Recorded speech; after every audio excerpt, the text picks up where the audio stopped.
Guys, আজকে আমরা যাচ্ছি বোলপুর শান্তিনিকেতনে। এই যে আমরা দুজন যাচ্ছি, আর একজন যাবে ওখান থেকে। দিয়া ভিডিও সকালে সেদিন হালকা কুয়াশাও ছিল।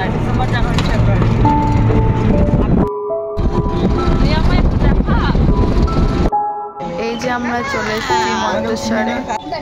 তার কিছুক্ষণ পরও বাসও চলে এসেছিল, সবাই চেপেও পড়েছে বাসে। আমরা বাসে চেপে পড়েছি সবাই মিলে। চাপি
যাওয়ার পর আমরা এক জায়গাতে হোল্ড করেছিলাম, সবাই খাওয়া দাওয়া দরকার তারা সেগুলো করে নিল।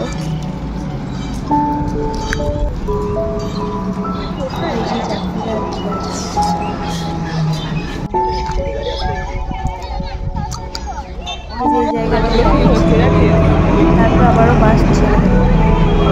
যেটা বলতে কথা ভাড়বি।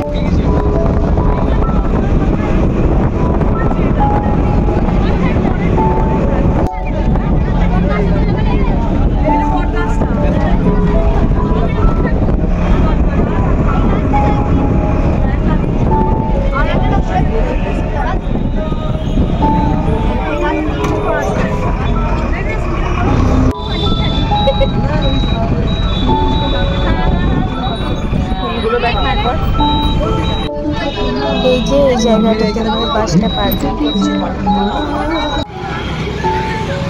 তারপরে নেমে হাঁটতে শুরু করে দিল।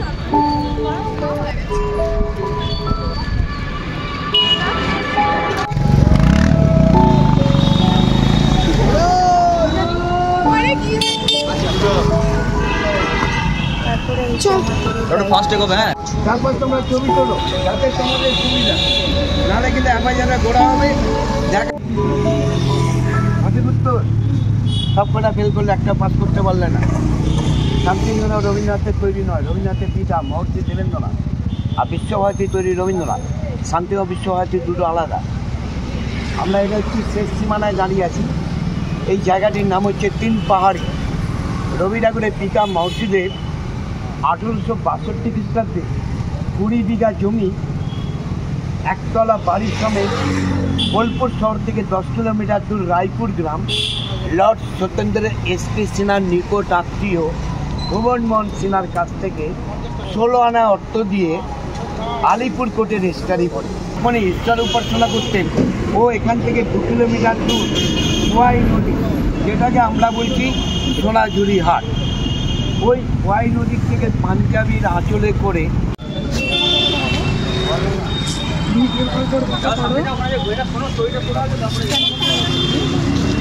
কেন্দ্র করে ওয়ার্ল্ড বিখ্যাত শিল্পী আচার্য নন্দলাল বোস তৎকালীন আদিবাসী সাঁওতালিদের নিয়ে 1905-এ এই কুটি বাড়ি তৈরি করে।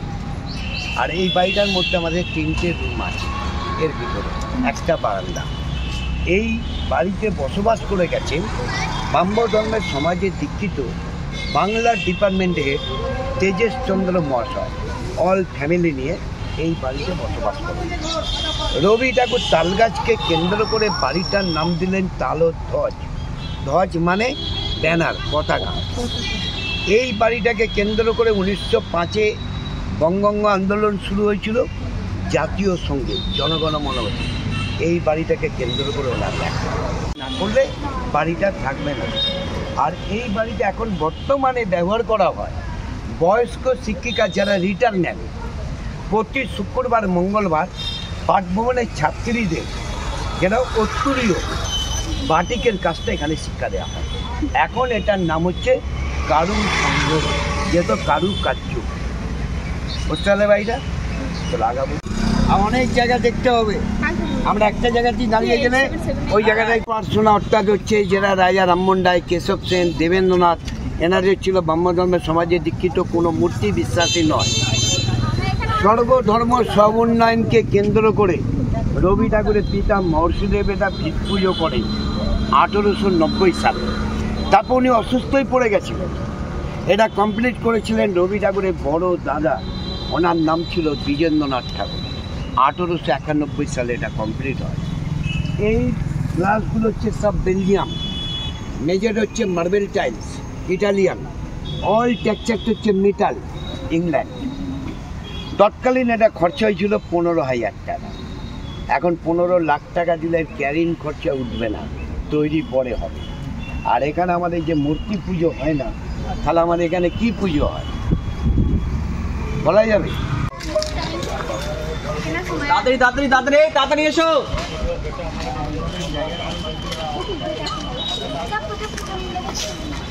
সব থেকে পুরনো বাড়ি, আদি বাড়ি বলতে আমাদের সামনে যে দোতলা বাড়িটা দেখছি, এই বাড়িটা হচ্ছে পুরনো বাড়ি। এই বাড়িটারই নাম হচ্ছে শান্তি নিকেতন। নিকেতন মানে কি? বাড়ি তো। শান্তি বলতে উনি আত্মার শান্তি পেয়েছেন, গিয়ে বলতে ঘর, শান্তি নিকেতন গিয়েও। এই বাড়ির মহর্ষি দেবেন্দ্রনাথ 20 বিঘা জমি একতলা বাড়ি কিনেছিলেন। 1864 সালে বাড়িটাকে করলেন দোতলা। এই বাড়িতেই বালক রবীন্দ্রনাথ বাবার সঙ্গে প্রথম 1873-এ বোলপুরে রয়েছে আমলকি গাছ। এই আমলকি গাছকে কেন্দ্র করে ছোট ছোট ভাই বোনদের জন্য উনি একটি কবিতা লেখেন। কবিতাটা আমরা সকলেই পড়েছি। কবিতাটির নাম হলো শরৎ। আমলকি বন কাপে যেন তার বুক করে দুরু দুরু পেয়েছে খবর পাতা কষানো, শিউলির ডালে কুড়ি ফুটে এলো মারুতি লতা। ঠিক আছে, এটা মৌমাছিটাকে দুবেলা খোঁজ না। বুঝতে পারলে? বললাম 7টা পাতা, সপ্তপর্ণ, 7 লিভ। এই বাড়িতেই রবি ঠাকুরের স্ত্রী 1902-এ অসুস্থ হয়ে পড়লেন, গঙ্গা লাভ করলেন। সংজ্ঞাপারিং উপন্যাস গীতাঞ্জলি 75% কবিতার সঙ্গীত এই বাড়িতে বসে দিতেছেন। যারা আমারও মাথা নত করে দাও এ প্রভু, তোমারও চরণ ধুলির তনে, সকল অহংকার ডোবা উঁচু করে চলে। ইংলিশে এই যে এখানে অনেক কাঠে অনেক কিছু বিক্রি হচ্ছে।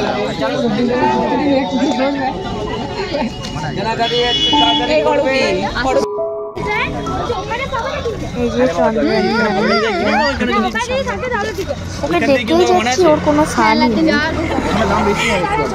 ভারতী দুটোই আমাদের গড়ে উঠেছে।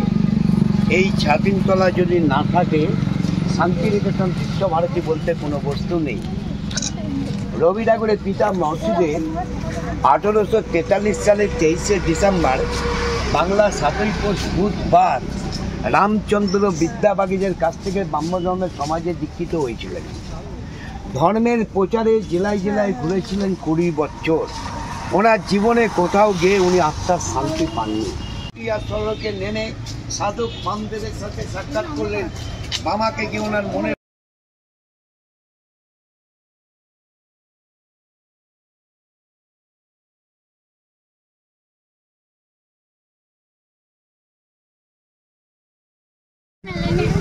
এদিকে ছেড়ে দাও, এদিকে ছেড়ে দাও।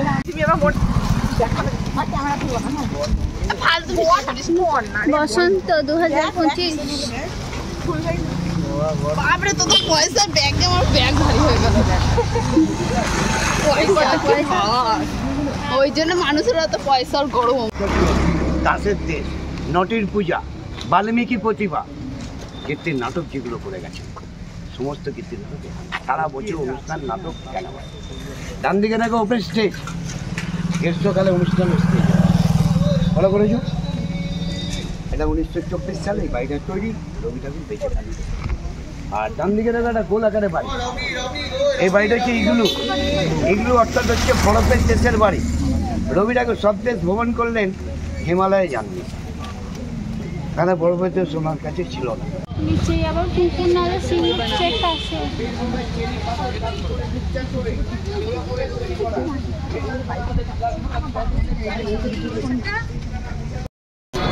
হ্যালো বন্ধুরা, এই যে আমরা যাচ্ছি সামনের দিকে, কোথায় যাচ্ছি সেটা জানি না, কিন্তু তবে যাচ্ছি। কি করছো?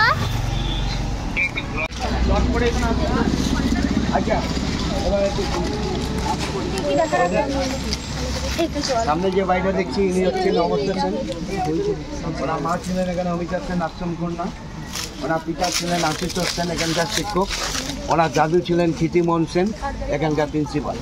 তোর দাদুকে বলেছিল তোর নাতি একদিন বিশ্বের কাছে অমর হয়ে জাগবে, তারই নাম হলো অমর্ত্য। এই যে আমরা এবার সৃজনীতে ঢুকে পড়েছি। এই যে কাঠ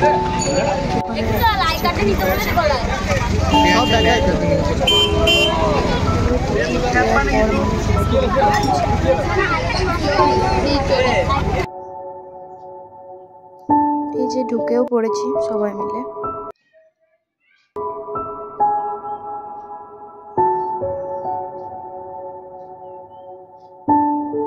এদিকে অনেক মূর্তি ছিল অনেক রকমের। ভেতরটা কিন্তু সত্যিই খুবই সুন্দর। ওখানে অনেকজন নাচছিল, অনেকজনরা সবাই ভিডিও করছে। ওই যে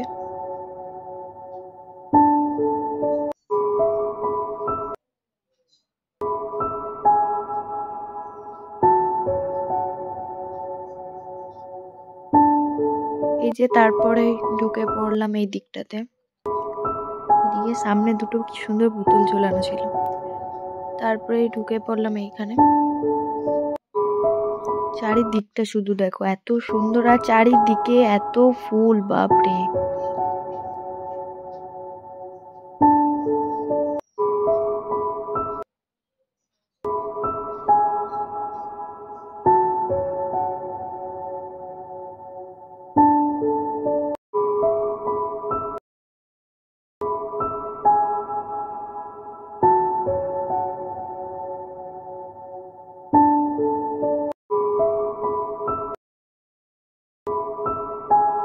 এই যে এই দিকটায় এত ফুল, মানে মানে কি বলবো, আর এত সুন্দর যে লাগছে। সারা দিকে শুধু গাঁদা ফুল, আর কত বড় বড়, খুবই সুন্দর। চারিদিকটাতে শুধু গাঁদা ফুল আর গাঁদা ফুল। ওই দিকটাতে পদ্মও আছে।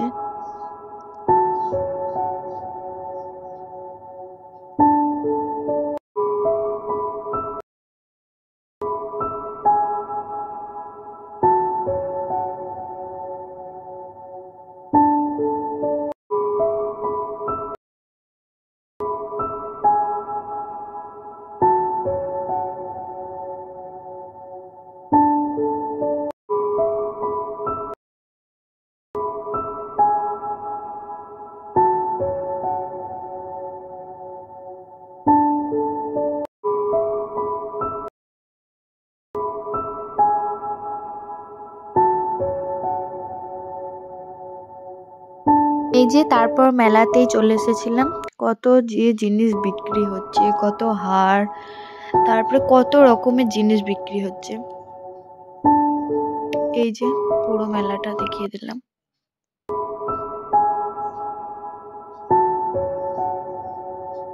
তারপরে খাবার খেতে চলে গেলাম। খাবার খাওয়ার পর আবার বাসে চেপে চলে গেলাম সোনাঝুরিতে। এই যে টোটোতে যাচ্ছি আমি, চন্দ্রানী, দিয়া, আরো অনেকজন মিলে যাচ্ছি। এই যে সোনাঝুরিতে ঢুকে পড়েছি।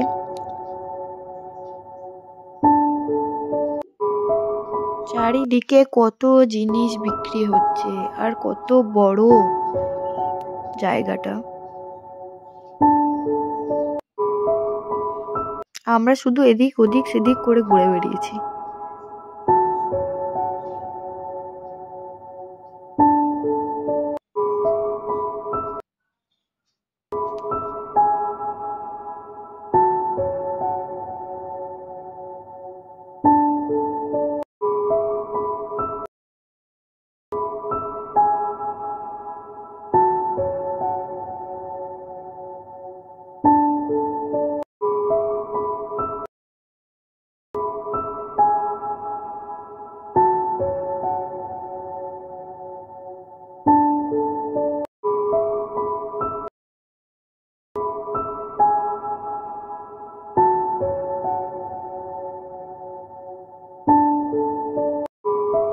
যে একবারে লাস্ট প্রান্তে চলে এসেছি।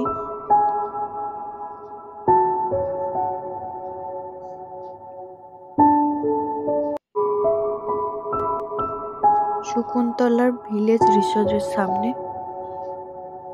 আর এইখানেও সেরকম ফুল, এত গাঁদা ফুল, আর এগুলো নামগুলো ঠিক জানি না, মানে খুবই সুন্দর লাগছে দেখতে, চারিদিকে শুধু ফুল আর ফুল।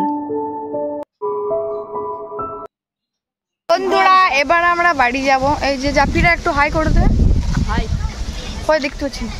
এই যে বৃষ্টিও।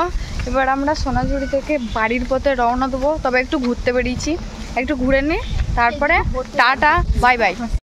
এই যে আমরা সোনাঝুরি হাটেই আছি সবাই মিলে। এই মেয়েরা তো সবসময় ছ্যাবলামা মেরে যাচ্ছে, ছ্যাবলামা মেরে আছে, যেখানে দেখবেন টমেটো আলু যা পারবেন ছেড়ে দেবেন, কোনো অসুবিধা নেই। আমাদের বান্ধবী একটা পড়ে গেছে, কোনো ব্যাপার নয়, আমরা যেখানে যাবো সেখানে এমনি করবোই। তো ঠিক আছে, তোমাদেরকে দেখে নাও, তোমরা নিশ্চয়ই দেখে নিয়েছো। এবার এই যে কিছু জন এইদিকে,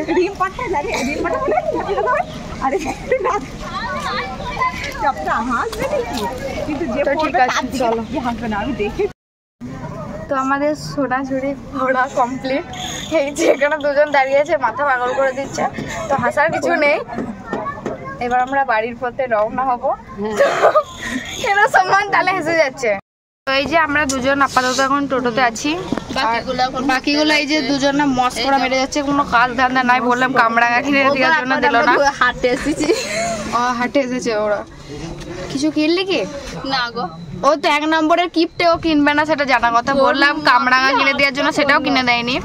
আমার দিক থেকে গেল কেন? ও দেখা দেখা এর পর দেখা, ও কিছু কেনেনি, আমি কিছু করিনি, ও কিছু কেনেনি, ও শুধু ও কেনেনি, শুধু আমি একটু কিনেছি আর ও একটু কিনেছে। তবে সোনাঝুরির এখানে নয়, পয়সা আছে তবে এখানে নয়, তোমরা বললে সব অর্ডার দিয়ে দেবো। ভিডিওগুলো দেবে না, ফালতু বানাচ্ছে। তুই কি কিনেছিস তুমি? আমি কি কিনেছি? আমি একটা জামা কিনেছি। কার জন্য রে? আর একটা জামাটা কার জন্য? আমি একটা জামা কিনেছি, গেঞ্জি। জামা না, ওটাকে গেঞ্জি বলে। গেঞ্জি কিনেছি। আর কার জন্য? আর একটা কি কিনেছি? আর একটা পুতুল কিনেছি। আর একটা পুতুল কিনেছি। আর কার টাকা দাম? 60 টাকা। 60 টাকা না, তাও আমি কিনেছি, ওটা তাও কিছুই কিনেনি। 50 টাকা, 160 টাকা নিয়েছে, 160 টাকা নিয়েছে জামাটা। দোকান আছে 160 টাকা নিয়েছে। 160 টাকার গেঞ্জিটা। এটা ভিডিও হচ্ছে, ওরা ঝগড়া করছে। তো ঠিক আছে, আবার দেখা হবে বাসে চেপে। এই যে আমরা বাসে চেপে পড়েছি সবাই মিলে। তো এবার বাড়ি যাওয়ার পালা। তোমাদের যদি ভিডিওটা ভালো লেগে থাকে তো লাইক করবে। আর এটা অজয় নদীর বাঁধ। তো তারপর আমি আর ঘুরে পড়েছি, খুব টায়ার্ড লাগছিল।